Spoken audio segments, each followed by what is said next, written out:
এটা কোচরা প্ল্যান করছে, coach captain ওনাদের একটা পার্ট ছিল। সো ওনারা চিন্তা করছে যে মেন ব্যাটসম্যান পাঠাবে, এটাই হয়তো। ম্যাচটা অ্যাকচুয়ালি একটা নতুন এক্সপিরিয়েন্স হয়েছে আমাদের জন্য আজকে সুপার ওভারে। হ্যাঁ, এটা ঠিক, অনেকগুলো টার্নিং পয়েন্ট ছিল। হয়তোবা আমরা যদি বলেন যে আজকে স্পিনাররা খুবই ভালো বল করেছে, মুস্তাফিজেরও কয়টা ওভার বাকি ছিল, হয়তোবা স্পিনাররা ভালো বল করছিল বিধায় মুস্তাফিজের ওভারটাও শেষ হয়নি। আবার দুইটা ক্যাচ ছিল, এটাও হতে পারে একটা টার্নিং পয়েন্ট। না, এইরকমভাবে কোনো কিছুই না, এক ক্যাচেই কোনো কিছুই না। কিন্তু হ্যাঁ, ওইটা ধরলে হয়তো বা টাফ ক্যাচ ছিল, ওইটা ধরতে পারলে হয়তো বা মানে ওইটা তো আমরা ধরতে পারলে ম্যাচ জিতেই যেতাম। কিন্তু হ্যাঁ, টাফ ছিল, সে ভালো ট্রাই করছে। হ্যাঁ, এটা বলতে পারেন আমার জন্য ফেলিওর। আমি লেফট আর্ম স্পিনার ছিল, আর আমারও নিজেরও কনফিডেন্স ছিল যে না, আমি একটা বাউন্ডারি এখান থেকে আদায় করতে পারবো। কিন্তু হ্যাঁ, এটাও ঠিক যে উইকেটটাও এরকম ছিল না যে ইজি ছয় মারা, ইজি বাউন্ডারি মারার মতো উইকেট না। বলটা অনেক পুরাতন ছিল, মানে পুরাতন হয়ে গেছে। 50 ওভারের পরের বল মারলেও বলগুলো যাচ্ছিল না। সো অ্যাকচুয়ালি বড় হিট করতে গেলে উইকেটের একটা হেল্প থাকে, স্কিড বা বলেন, বলটা একটু স্লো আসতেছিল এবং টানও ছিল অনেক বেশি। সো হ্যাঁ, নেক্সট টাইম যদি কখনো এরকম উইকেট থাকে, অবশ্যই ওইরকমভাবে প্র্যাকটিসটাও করতে হবে যে এই উইকেটেও ছয় মারতে হবে কীভাবে। দেখেন, আমার কাছে তো মনে হয় মোস্তাফিজের 10 ওভারই করা উচিত ছিল, কারণ এইরকম উইকেটে মোস্তাফিজ বেস্ট বোলার ওয়ার্ল্ডের। ঠিক আছে। সো হ্যাঁ, স্পিনাররা ভালো করছিল বিধায় হয়তো বা মোস্তাফিজ পুরো 10টা ওভার শেষ করে নাই। কিন্তু এখানে অন্য কোনো কিছুই নাই যে মোস্তাফিজ পেস বলার বল করতে পারবে না, কারণ এইসব উইকেটে মোস্তাফিজ বেস্ট বোলার অলওয়েজ। না, এটা ভালো প্রশ্ন। অ্যাকচুয়ালি কি, এটা নিয়ে তো সবাই আমরা চিন্তা করি নাই, এটা কোচ ক্যাপ্টেন চিন্তা করছে। তো ওইখানে আমরা কিন্তু জানতাম না আকিল হোসেন বল করবে। কারণ আমরা যদি দুইটা লেফটি নেমে যেতাম, ওই সময় যদি কোনো অফ স্পিনার আসতো, তখন কিন্তু আমরা বিপদে। সো এই জন্য লেফটি রাইটি ছিল। আপনি ওদের ক্ষেত্রেও দেখবেন সেম, ওরাও কিন্তু লেফটি রাইটি ব্যাটিং করছে। অফ স্পিন ভালো খেলি, কিন্তু লম্বা সময়ের জন্য হতে পারে। কিন্তু একটা ওভারের জন্য যখন আপনি খেলবেন, আপনার তো ফুল ফ্রি হিট খেলতে হবে। সো উইকেটটা তো এরকম না ইজি যে আপনি বল ভালো আসতেছে বা বল ঘুরতেছে না, বলটা তো অনেক ঘুরতেছে। সো এখানে স্পিন খেলা অলওয়েজ টাফ। না, দেখেন, হ্যাঁ, এটা ঠিক, আজকে 3টা ফ্রি হিট আমি করতে পারি নাই। এর প্রিভিয়াসও আমার অনেকগুলো ফ্রি হিট আছে যে আমি এভাবে ইউটিলাইজ করতে পারি নাই। হ্যাঁ, ওইরকম কোনো কিছু ছিল না যে আমি যে সুপার ওভারে বলগুলো খেলেছি অলমোস্ট সবগুলোই ফ্রি হিট ছিল। সো আমার টার্গেটই ছিল যে আমি বল 6 মারারই টার্গেট ছিল বা বাউন্ডারি মারার টার্গেট ছিল, যে হ্যাঁ, ওইটা আমি পারি নাই। হয়তো বা এখানে আমার কোনো ল্যাকিংস ছিল। না, যে কোনো সময় অনেক দিন পরে টিমে আসলে একটু নতুনত্ব লাগেই। ওইটা আবার খাপ খেয়ে নিতে একটু সময়ও লাগে, মেন্টাল একটা প্রেশারও থাকে। হ্যাঁ, কিন্তু যেহেতু প্লেয়ার এসেই খেলতে হবে, এটাই হচ্ছে আমাদের কাজ। চেষ্টা করি যখনই সুযোগ পাই নিজেকে প্রুভ করার, কারণ প্রুভ না করতে পারলে তো আবারই মানে টিমের বাইরে চলে যেতে হবে। না, না, পাতা ফাঁদ বলতে এরকম কিছুই না। দেখেন, ওরাও স্পিন বল করছে, আমরাও স্পিন বল করছি। হ্যাঁ, এটা ঠিক, লাস্টে এসে ওদের হোপ অনেক ভালো ব্যাটিং করছে, সে শেষ পর্যন্ত চলে গেছে এবং ম্যাচটাও জিতাইছে। কিন্তু হ্যাঁ, এটা ঠিক,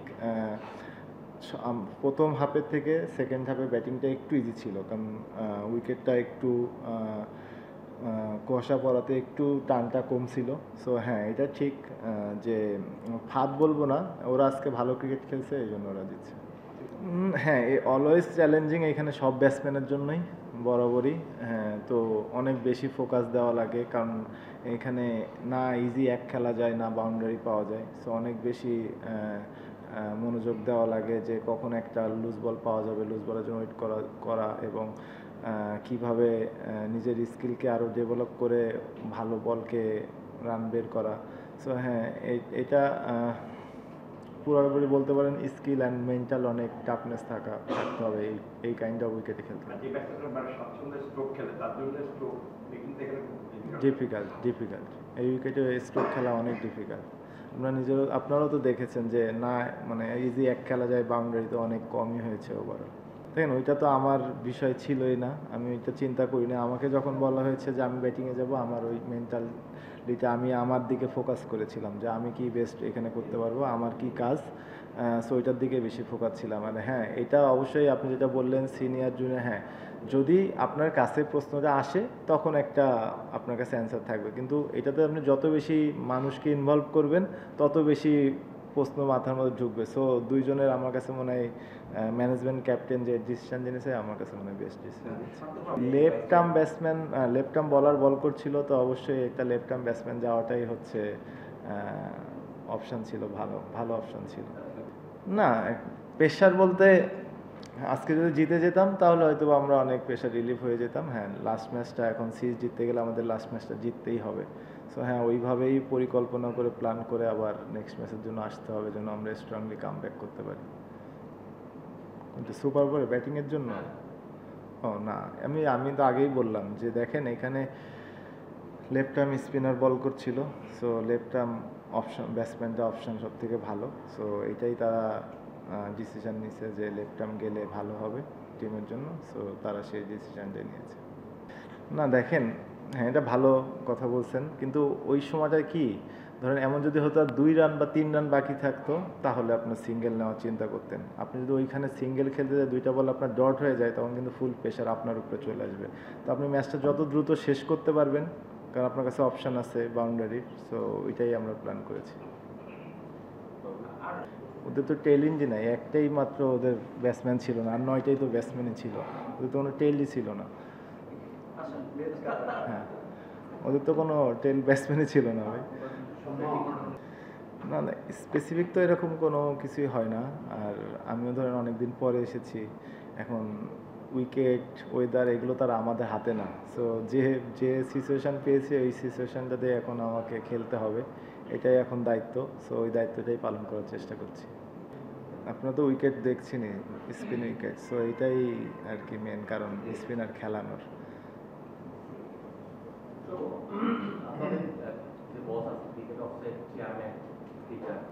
উনি বলে থাকেন যে লাস্ট যে পাকিস্তানের সঙ্গে সিরিজ খেলা হয়েছে তাদের কোচ আপত্তি করেছে যে উইকেট নিয়ে, এবং আপনাদের কোচ আপত্তি করেছে এখানে ভারত উইকেট না হওয়া।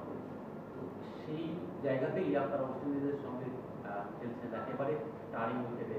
এটা আপনাদের ক্যারিয়ারকে বা বাংলাদেশকে আসলে কোনো উপরের দিকে নেবে কিনা, এক। দ্বিতীয়ত হচ্ছে যে আজকে হারার পরে বা এখানে এই বাস্তবতা উপলব্ধির পরে আপনাদের কোনো হয়তো বিশ্বকাপে আপনারা সরাসরি খেলার মতো যোগ্যতা অর্জন করতে পারবেন, ভারত, অস্ট্রেলিয়া, নিউজিল্যান্ডকে এখানে হারিয়ে।